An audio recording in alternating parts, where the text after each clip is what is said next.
E aí galera, tudo beleza? Aqui é o professor Rafael Bento com mais uma aula no quadro Desenrola aí, claro, né? Se você é um inscrito aí no canal, sejam bem-vindos novamente, depois de tanto tempo sem gravar, né, o Desenrola aí. Voltamos hoje aí, graças a um inscrito chamado Bruno. Desde já, obrigado, Bruno. Bruno mandou aí 4 questõezinhas pra gente. E você que gosta de matemática, que acompanha o quadro Desenrola aí, acompanha essas 4 questões sobre geometria analítica, hein? Questões massas, muito legais aí, e vamos desenrolar. Chega junto. Então, nessa primeira questão aqui, né, agradecer novamente o Bruno aí que mandou essa questão.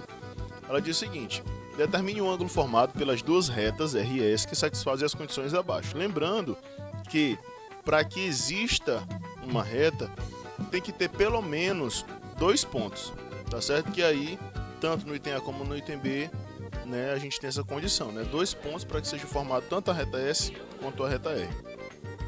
Então vamos lá. Ele quer saber de ângulo.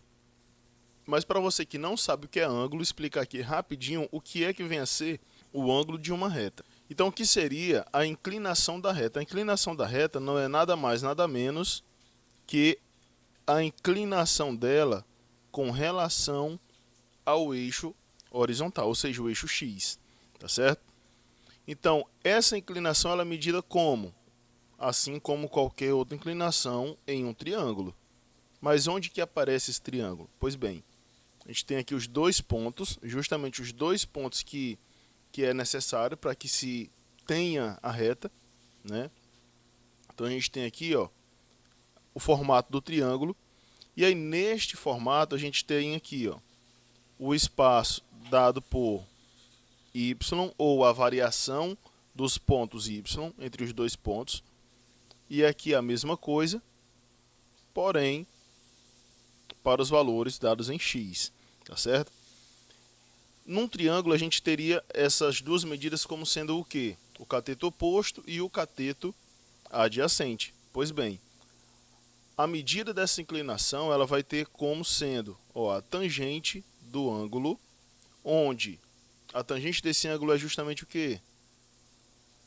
O cateto oposto e o cateto adjacente, onde aqui a gente tem que é justamente a variação entre os pontos, né, as coordenadas do ponto que é dado, mas porém isso daí é apenas para, lembrando, é apenas para uma reta, a inclinação de uma reta.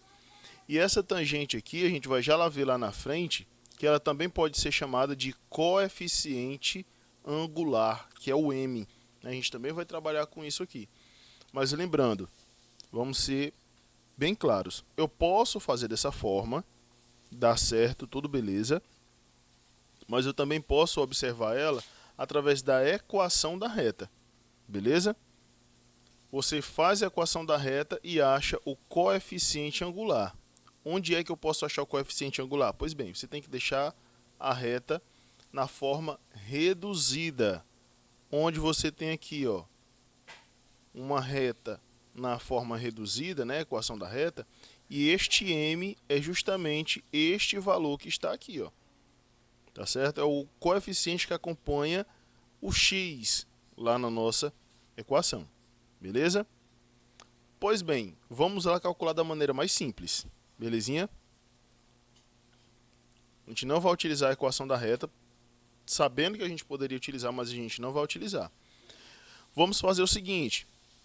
Aqui é apenas de uma reta. Vamos achar aqui o coeficiente angular, ou seja, a inclinação dessa primeira reta.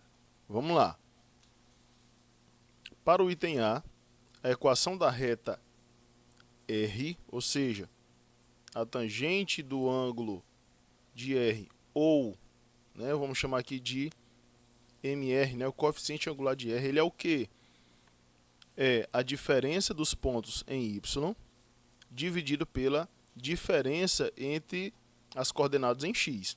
Então, a gente vai pegar aqui, ó, 10 menos 4, que é os pontos Y, né, as coordenadas de Y, dividido por 5 menos 1.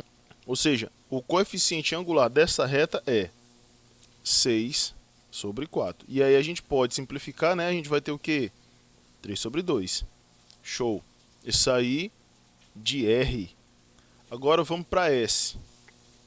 A tangente do ângulo de S, ou em outras palavras, o coeficiente angular de S, vai ser o quê?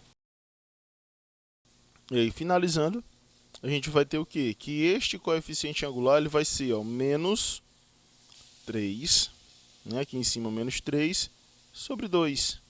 Bem rápido, bem simples. Porém, aqui a gente não chega no final da resposta ainda, porque ele não quer saber, né? Não quer saber a inclinação individual, mas sim entre as duas, né? E aí a gente acaba chegando aqui em uma outra fórmula, onde essa fórmula dessa interseção, desse ângulo, né, de intersecção das duas, ele é formado pela seguinte equação. Então, substituindo, a gente vai ter o quê?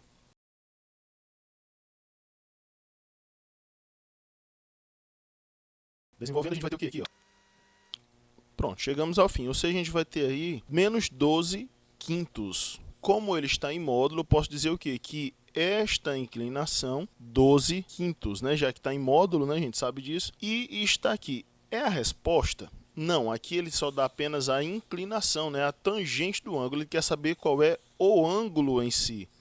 Então, para isso, a gente deve consultar a nossa tabelinha, né, trigonométrica e ver aqui quanto é o arco onde o ângulo tem esse valor. Aqui ele vai dar 2,4, beleza? Sabemos agora aqui quanto é o valor da tangente. Agora vamos calcular aqui o valor do ângulo, né, que é o arco tangente na qual a gente deseja saber. Vamos lá calcular aqui. Vamos Google, qual o arco tangente de 2,4? Então, você que procura o ângulo, né, equivalente a esse arco tangente, então este ângulo aqui ele é equivalente a 67,38 graus, né? Este aqui é o ângulo e eu aguardo vocês para a nossa questão seguinte. Não percam, hein? Também continuando aí a nossa linha de geometria analítica. E aí, vamos lá? Vem comigo. Fui!